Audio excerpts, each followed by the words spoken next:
السلام عليكم ورحمة الله وبركاته. اللهم صل وسلم وبارك على نبينا محمد وعلى آله وأصحابه أجمعين. النهاردة إن شاء الله وصفتنا وصفة التومية السوري. مكوناتنا هتبقى ايه؟ كوباية مية وكوباية كوباية مية ونص كوباية لبن.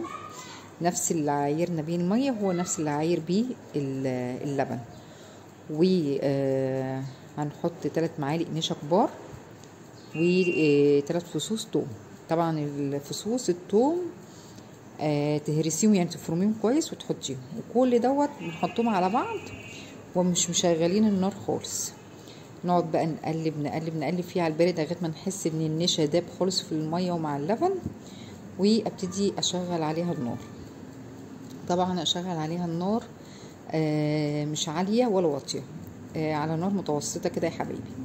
ليه؟ لان انا لما اشغل عليها النار عاليه هتربط معايا كويس، بس طعم النشا هيبقى واضح فيها قوي، واخدين بالكم؟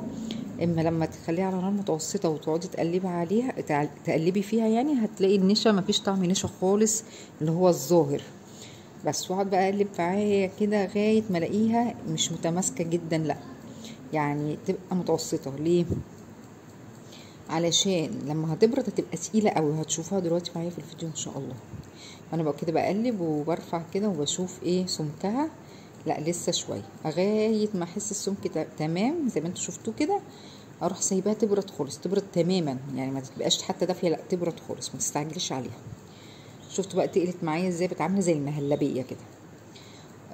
بحطها بقى كده في الشفشق بتاعي او اي حاجه بقى اللي انتوا هتخلطوا فيها، او كب او اي حاجه.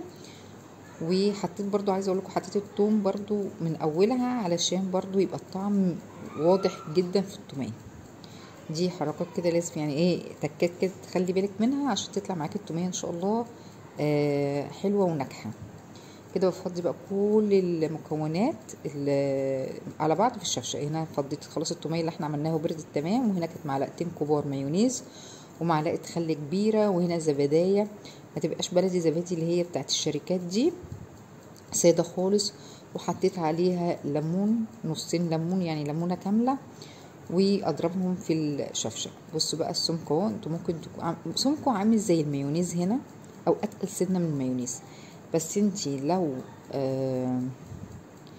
يعني لو لما تسيبيه خليه شويه زي ربع ساعه كده في التلاجة، هيبقى تقيل معاكي، هيبقى تقيل وحلو، سمكه عامل زي سمك المايونيز بالظبط كده. ما تنسوش بقى في الشير ولايك وكومنت حلو.